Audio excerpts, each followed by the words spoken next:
Porque me estaba contando Lorena Álvarez que se cumplen 25 años. Se cumplieron ayer. Ayer de la renuncia de Chacho Álvarez. Exactamente. Y entonces rescata lo que fue la crónica de ese tiempo, digamos, que era el noticiero después de hora de Daniel Haddad, Antonio Laje, Eduardo Feynman. Los nombramos hace un ratito Lito a todos. Pintos. ¿Quién más estaba? No, eran ellos. Eran ellos. Básicamente era eso. María Muñoz primero, después María Isabel Sánchez en las locutoras. Exactamente. ¿Qué me acordaba ayer? Renunció el domingo Espert, el 5 de octubre, Espert renuncia a la candidatura. A la candidatura. Faltaba un día para la renuncia, un día para que se cumplieran 25, un cuarto de siglo. Sí. Para una renuncia histórica que la renuncia a un vicepresidente. Sí. Un gobierno que en un año gastó todas las pólvoras. El error político más grande de la historia de la humanidad. Cada uno. Nunca había algo tan estúpido como renunciar y irse a su casa. Y dejar al resto de sus compañeros ahí. Lo único que voy a decir a favor es que nunca más volvió a la política. O sea, de las personas que creen que no. Más o menos, porque él fue funcionario de Néstor Kirchner. Sí, ahí en el Mercosur. Bueno. Pero nunca. Bueno, o sea, pero sí, está bien. Sí, está bien. Es más, cuando le preguntaban algo, decía, yo ya fracasé. La verdad que le preguntaban, che, ¿qué te parece tal cosa? Yo no puedo hablar de nada. Una rara vez de la política, porque en general la gente quiere hablar y opina, hasta yo, cualquiera opina de cualquier cosa. Hay una famosa frase, dice, nadie se jubila en política. Bueno, pero Chacho sí. De hecho, ayer lo vi en su barrio eterno, sentado ahí. No me diga que sigue yendo a Varelita. Sí, estaba con sus amigos ahí tomando un café, lo cual para la política también es una rareza total, en contra del tipo viviendo en la misma casa de hace 70 años, tomando café con los mismos señores, no sé, para mí es como algo, y también voy a decir algo, que uno está pensando en Milei, yo lo dije, pero hay que tomarlo con pinzas. Chacho Álvarez es casi el padre de Milei en términos de que lo votamos con un control remoto. El tipo que descrella del peronismo clásico del 45, el tipo que descree... Bueno, un día voy a hablar solo de Chacho, pero ahora voy a después de hora. Quiero contar algo. A finales de los 90, la radio más importante, la radio más progre, la que escuchábamos toda la tarde, era Radio Mitre. Este país da para todo, da para todo. Yo escuchaba a la dupla de Nancy Pasos, 90 estoy hablando. Sí. Se mete una cuña total que es Radio 10. Aparece Radio 10 a finales de los 90, 96, le dan una antena y Radio 10 pasa a ser la radio. Una radio rarísima. Corrupción total. Sí. Era Radio Ciudad. Y le dan la antena de Radio Ciudad. Una antena que llegaba a donde se te cruce. A Daniel Haddad fue, ¿no? Se la dan a Daniel Haddad. Y ahí nace una radio llamada Radio 10 que no tenía megas estrellas, pero un discurso muy loco, porque también estábamos pensando en el final del menemismo que ya estaba agotado. Ya no, la derecha no te entraba una bala porque ya todo el mundo... La radio de los tacheros fachos. Claro, pero así todo, o sea, es la radio más escuchada, aunque gane De la Rúa, porque después Menem pierde. O sea, en esa elección, en 99, llegamos al 99, Menem pierde. Sí. Y arrancamos otra etapa. Y Daniel Haddad sí consolidado, pues ya tenía revistas, ya tenía diarios. Revista en ese momento y tenía... Bueno, Radio 10 que era el tope. Y el 16 de abril, ya renunciado Chacho, queda en el gobierno solamente el señor Fernando de la Rúa. Y el 16 de abril del 2001 se inicia... El 2001 es un año muy importante para para América.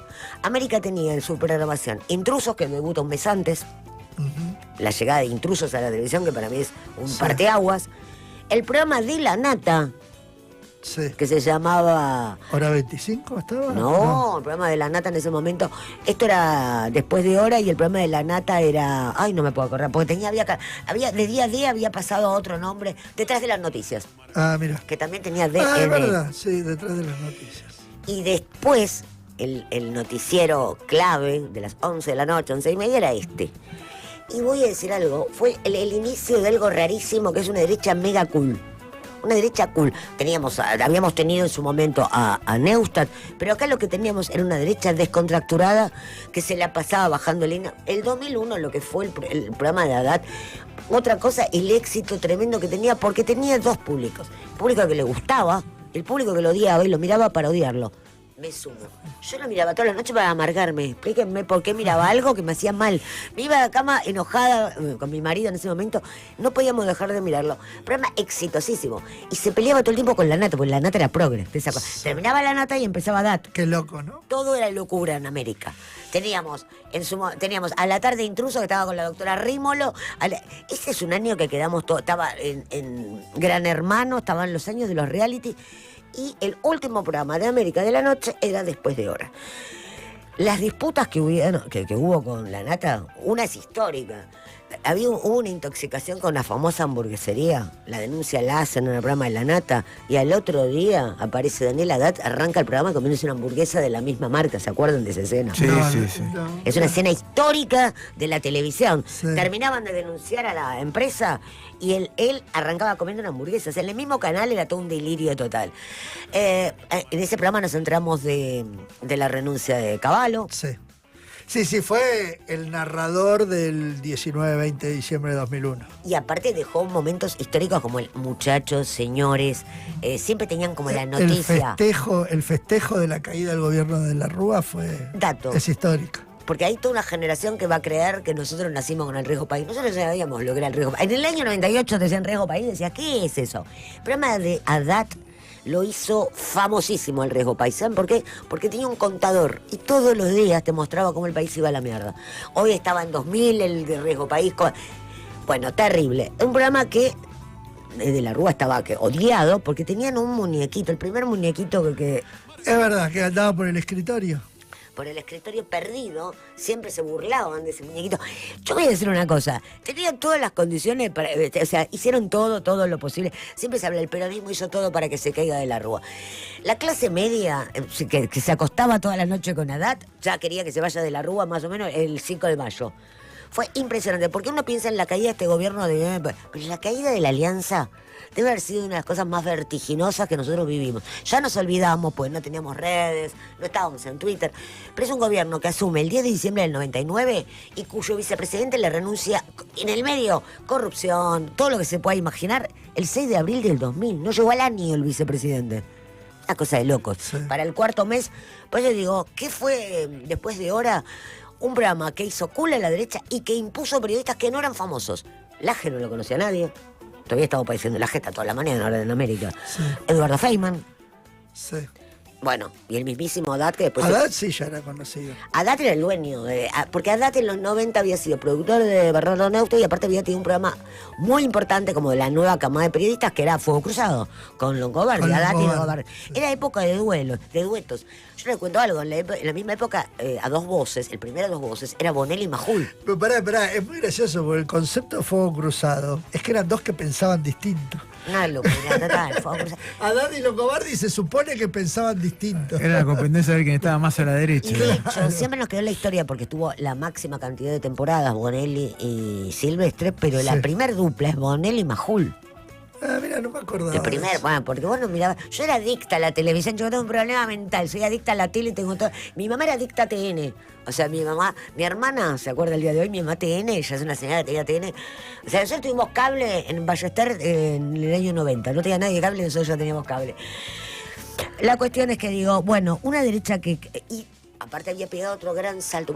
En esos años, recién estábamos hablando con Francisco de algo que es clave. Es cierto lo que me dijo. Fue un recital de la Mega. Está hablando de Milei. Está mezclando todo. No, pero voy a decir una cosa. La Mega también es un invento de Daniel Haddad. La Mega, ¿él qué piensa? Hay radio para todo. Estaba radio esto, radio lo otro. Y no había una radio del rock nacional puramente y que mezclara el pasado y el presente. Sí. Y hubo canciones ya olvidadas que la Mega las hizo. Y él abre la Mega en el 99. A los 3 meses de que... la Mega abre en el 99, a los 4 meses era la única radio escuchada. Yo en esa época laburaba en 11. Ibas a cualquier local y estaba la Mega de fondo. Años de rock and roll porque te metías viejas locas y te metías jugo de tomate frío. Era todo delirante, era espectacular. Voy a decir una cosa, que uno que ya estaba harto de la cumbia y todo eso, decías, por fin una radio de rock. Digo, años donde se hace muy fuerte y donde ese programa Para mí como nunca volvimos a ver, porque después no le volvimos a creer nunca más a esas derechas, vamos a ser honestos, nunca más le volvimos a creer a la derecha. Más o menos. Feynman al día de hoy sigue siendo, está entre los más vistos. Sí, pero digo, como otra cosa, ya quedó como un periodista, digo, ese grupo como programa, Sí, como... porque Haddad renunció al periodismo, pasó a ser empresario de medios. Sí, pero hay que... De hecho, creo que fue su último programa. Lo último que hizo. Es lo último que Porque hizo. de ahí en más, él se le ocurrió que lo que se venía era digital y decide abrir Infobae como medio digital. Sí. Para mí, como empresario de medios, más allá de sus posiciones de derecha, hablando profesionalmente, es de los tipos más avanzados de... No, como de lo Pergolini. que ha hecho como con Infobae... No, es tremendo. la vio en el 2003. Hay que ver, o sea, yo me saco el sombrero de gente que apuesta. A ver, la Mega, lo que hizo con la Mega fue increíble. Sí. Una radio que no hablara a nadie, pues estábamos hartos de que hablaran la rock and pop, y les la destronan la rock and pop, que se la pasaban hablando. Cuando arma Después de Hora, que es como ese formato de derecha cool, arma una nueva forma, porque todos los periodistas más de derecha, acá eran como descontracturados, decían señores. Yo me acuerdo. Radio 10 la vendió en una fortuna. C5N, chicos, estamos todos mirando C5N. C5N es un canal de Daniel Haddad. Sí. Y es Cuando una nave. vendió eso fue tremendo. La plata que hizo y con eso. C5N le disputaba el lugar a TN. O Y sea, ahí apuesta a un portal que hasta ese momento era. que la gente decía, pero un portal. Fue ¿quién- muy de avanzada. ¿Pero quién va a leer el diario en internet? ¿Quién tiene internet? Bueno, ahora nadie compra diarios. Digo. No tanto porque ya los portales, ya internet estaba muy instalada. Cuando Pero no a ese compré nivel. Infobae. Para mí lo que hizo él, mucho de la innovación fue el tema de los videos, de las entrevistas, de los programas, en el portal, digamos, ¿no? Esto, hace un ratito usted estaba comentando con él las entrevistas de Infobae, que son ayer, muy buenas. son extraordinarios. Bueno, ese formato lo inventa Haddad, digamos. Y andás a ver en qué anda ahora. Y algo muy parecido a Pergolini, que uno se puede quejar, pero Pergolini es una arma Vorterix. Vorterix es el Sí. streaming. Que uno decía, pero ¿por qué está haciendo esta pavada? La vio. Y mañana, lo voy a dejar reservado mañana porque lo tengo en redes. Pergolini siempre está 2 pasos adelante en algunas cosas que uno dice, pero tómatela.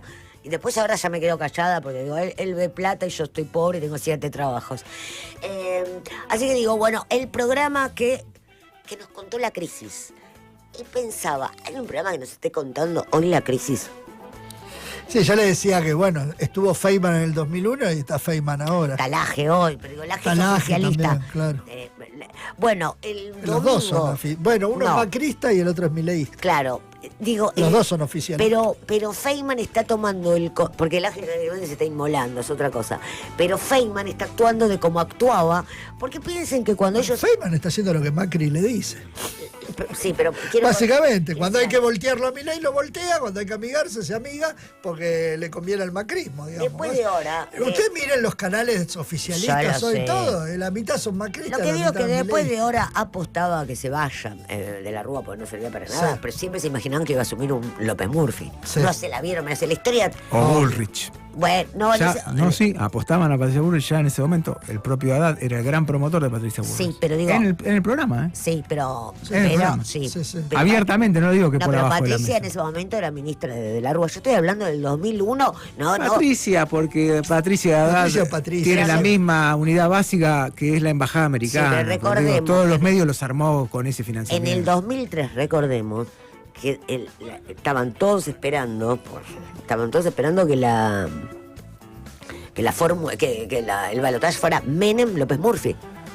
Sí, ya después sí. Te Eso digo, ya es antes de que 2003. surgieran los candidatos. Estamos Sí, hablando de sí. 2001. Pero en el 2001 no apoyaba, porque pensé que estaban en contra, yo lo veía todos los días, estaban en contra del gobierno de la Rúa. Y sí, obvio. O sea, y querían que Patricia- fuera Patricia Bullrich, No, pero Patricia estaba adentro. Sí, Pero- pero despegándola. no era, Sí. no era del palo. Es como Bullrich ahora. Bullrich en cualquier Claro. momento empieza a militar que lo volteen a Sí, Milei. sí. O sea, Bullrich no es radical del brazo de la Rúa, No, digamos. no. Y como ahora no es libertaria del brazo de Milei. Patricia Bullrich básicamente es una un poco golpista. Mi punto es, de verdad fue un programa que hizo historia, duró muy poco, pero tuvo un efecto. ¿Eso duró poco? 2 años, 1 año y medio, 2 años, después se retiraron, hicieron la cabla suya. Después, ¿Pero cuándo termina? ¿Apenas se va de la 2002. Rúa? No, sí, un año más, el año y después ya está. Ah, mira, eso no me acuerdo. Pero tiene una intensidad que uno quiere que duró 25 años. Miren lo impactante que fue, que si uno piensa, que dice, no, después duró 10 años. No, señores, duró muy poco.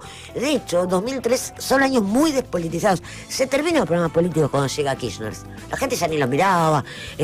Tenenbaum y Sloto se van a un cable y hacen la era del hielo, digo, pues yo lo veía. Tenías programas en radio, Cheque en Blanco.